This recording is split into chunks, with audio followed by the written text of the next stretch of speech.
reka batware ku kindi kintu kimwe musanzwe mwumva n'iki n'ejo bundi nakivuzeho muri disikuru natanze kuri inauguration hanyuma nindangiza nsoze tube dutahanye ibyo ngibyo ibindi bizaza hanyuma ku akarere turimo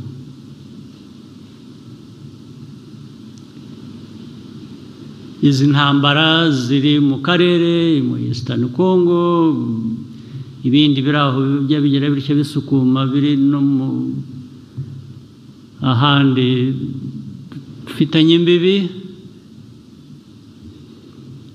amateka yabyo ubundi murayazi ariko iteka hora avugwa ukundi bihora biza bityo abantu bakaza bavuga ngo barashaka ibisubizo barangiza bakaba nabo ahubwo bagatera ibindi bibazo kubera ko barashaka no gukemura ikibazo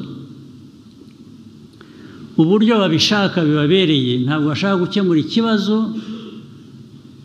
ku buryo bakirandura mu mizi ngo bakemure bahe ubutabera abari muri icyo kibazo cyangwa se babaze utera ibyo bibazo ngo abisubize icyo mvuga ni iki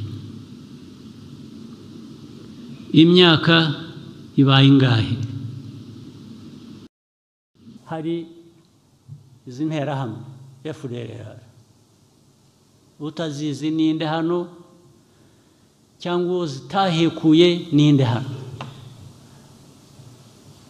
ninde zitahekuye uri hano muri inteko cyangwa muri ko twicaye hano ariko icyo kibazo kimaze imyaka 30 kuba kimaze imyaka 30 bivuze iki rero bivuze ko abantu barabeshya ngo barashaka gukemura ikibazo ariko inyuma yaho bashaka kugira ngo ahubwo gihore kiriho cyabafashe gukemura cyangwa se kugera ku zindi nyungu zabo bashyira imbere ariko twe uko tubabwira gushyira inyungu zawe imbere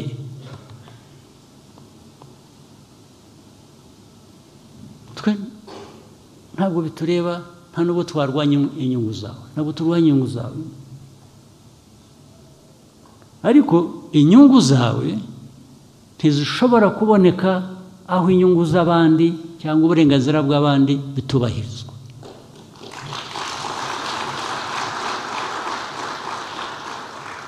nta naho bigonganira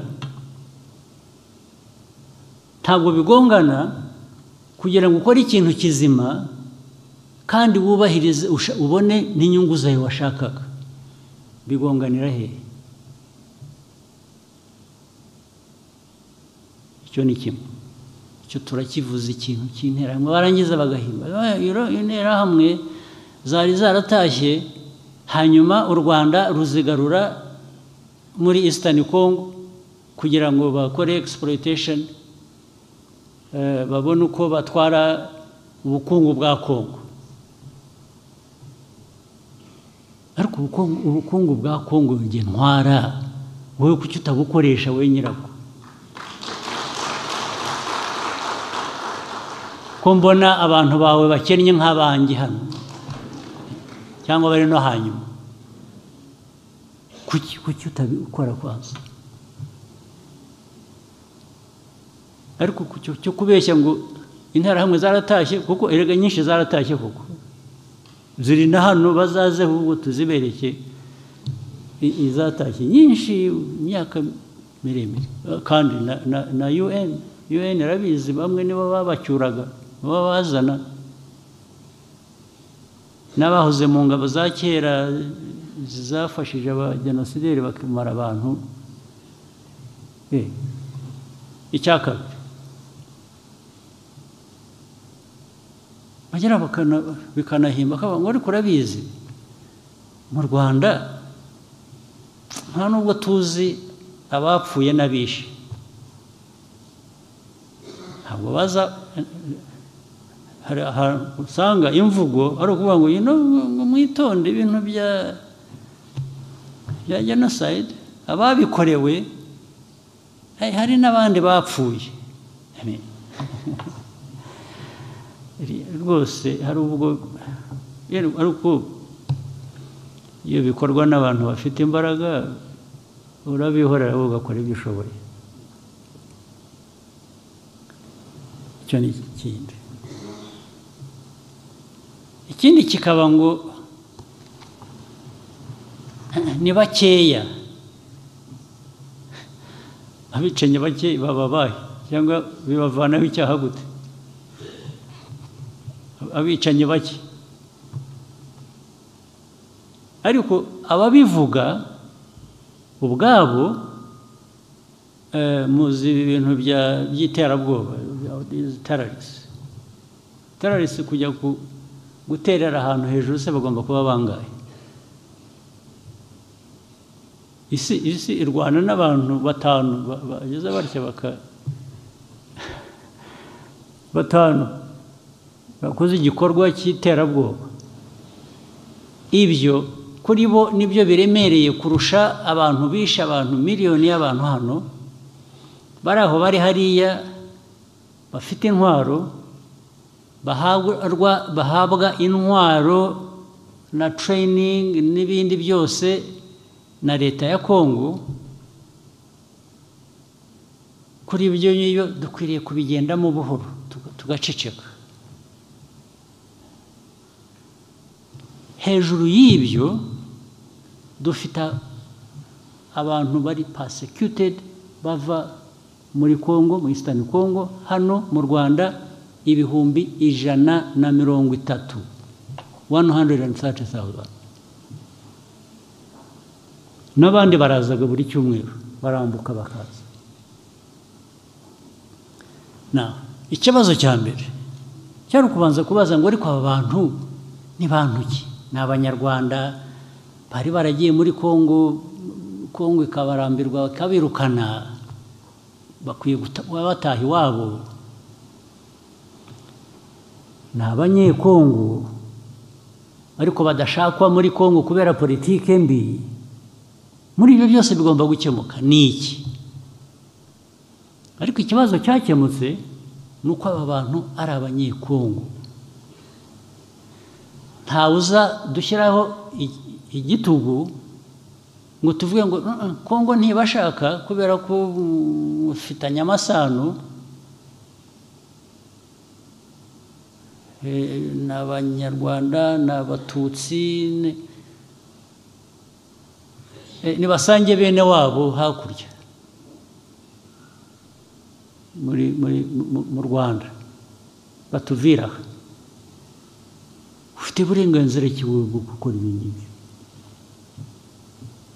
uwo ari we wese n'ibihugu bikomeye nabyo bihagarariwe hano kubabaza bafite uburenganzira ki bwo gukora ibintu bimeze gutyo bafite uburenganzira ki bwo kuvuga ngo aba bantu nibagume hano ikindi kiriho rero ni iki bari hano 130 n'amahanga arazi ngo aba bantu ni abanyekongo icyo basigaye bakora urakizi baraza bagatwara abantu 10 mu 130 bakabatwara iwabo kujya kubatuza ubwo ugiye kubara bizamara imyaka ingahe utwara 10 mu 130 10 nabwo ni benshi batwara 2 5 ejo 10 nibo benshi ntabwo arabirenze 10 ikibazo uracyemera urakibona ko ari abantu bakwiriye kuba batuzwa ubundi bakwiye gutuzwa iwabo ntabwo ari ugutuzwa ahandi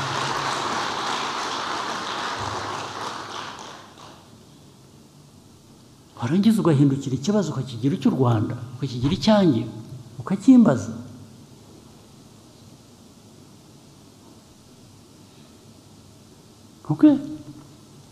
uyobora igihugu abayobozi ba Kongo bakavuga ku mugaragaro ko ntibazigera na rimwe bavugana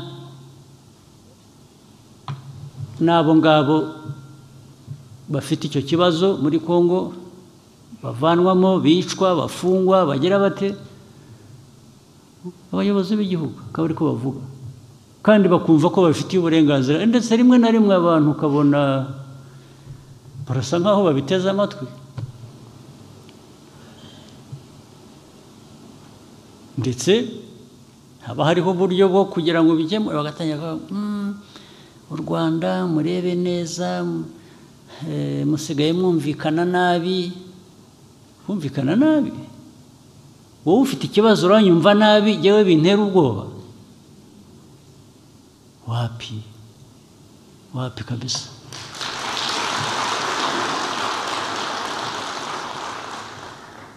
Hari nabo nibutsa, nibyo navugiraga hariya kuri stade.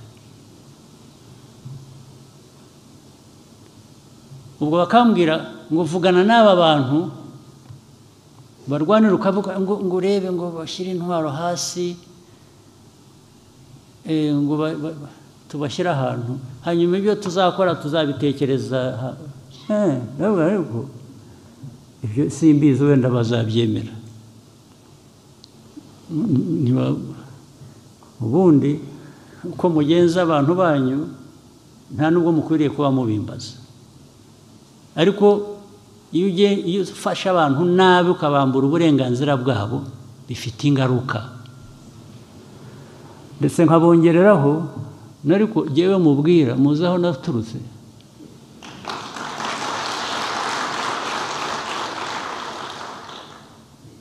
Ndaha ngaha n'abandi twaharaniye uburenganzira bwacu n'igihugu cyacu,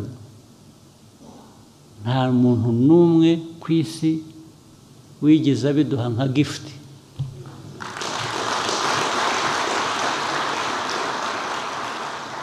Nta muntu wigeze aduha iyo favor. Wenda abandi hari abadashoboye kurwanira ibyabo batinya no gupfa, ariko twebwe tudatinya gupfa, uzatwizanaho uzatugwaho rwose.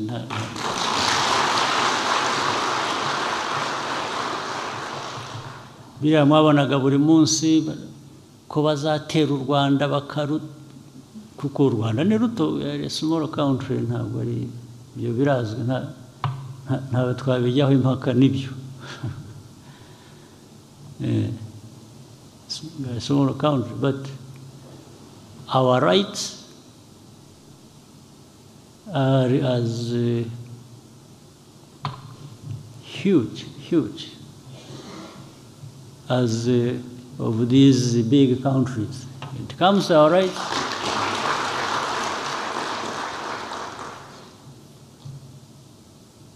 So, hari nubwo rero mbabaza ariko ibibazo aho bihereye tubiganira tubivuga, murasaba iki u Rwanda rugire rute? What do you want us to do to solve this problem? What do you want as a contribution? Mubwire M23 igira itya. Why do you want me to get involved at all with M23? If you admit these are Congolese, why doesn't Congo solve this problem of M23? If they have chosen to use military means against them to solve the problem, that is their problem. It's not my problem. But my problem is this one of FDLR that the government has armed, that the government uses in the fight against the so-called M23, but these are Congolese. And even these other friends they bring who support them in one way or another, the The talk is about working with the Congolese army, the FDLR, and defeat M23 and take the war to Rwanda. Well, I can't stop them thinking the way they think, but my job is to make sure it doesn't materialize at all.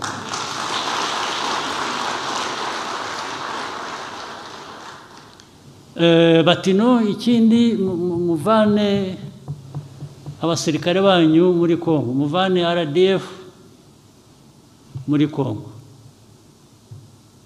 So the question is, RDF rega kwiri muri Congo yajyanyeho n'iki? Kucyibwira ko yabiri muri Congo yagiye kugira gute? Niba uzi icyayijyanye rero, niba uri shwa kwiriyo muri icyo kibazo, muri icyo kibazo, hanyuma noneho ubaza u Rwanda utari ko abasirikare b'u Rwanda mwohereza muri Congo nijoro ku manywa bakaba bavuyeyo cyangwa bagumayo, kuki bagiye ko ikibazo twakirangije? Ikindi bakwiye guhagarika ni ugufata ikibazo cy'abanyekongo bakakigira icyacu, hanyuma warangiza ukavuga ngo wowe ugira icyo ukora hano, ibi bindi by'abanyekongo ni ibyacu biratureba. Okay, that's good.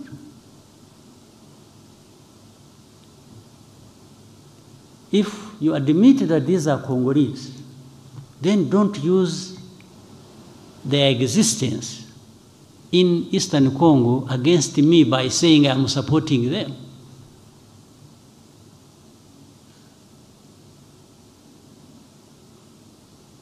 Then I will take you to even the origin of the conflict. How did this conflict start? It was not started by Rwanda at all. You are accused of having to get involved on the other side of the people you don't want in Congo, or you are accused of whatever. Yes, let's go back to the beginning. How did this conflict start? Who started it? And how does the Rwanda come in? So I'm just telling you, deputies and others who are listening, to understand that, yes, there is that problem. It weighs heavily on us because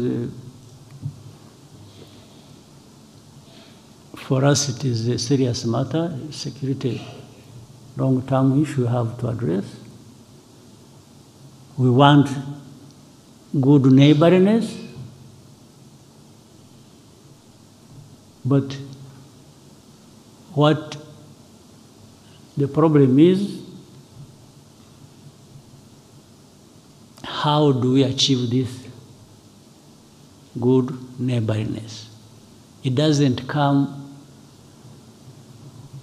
at my expense and not the other person's expense as well. It is a give and take issue. We work together, we address your problem, but also address my problem. The rest is just going to be going back and forth and maybe. But I have tried to cut a long story short because so many things have been discussed, agreed, documents signed, but the next day, the one who signed what they even proposed comes and says, no, I have changed my mind, I want the other thing. And then there are people who listen to all that and they think Yeah, but I assure you,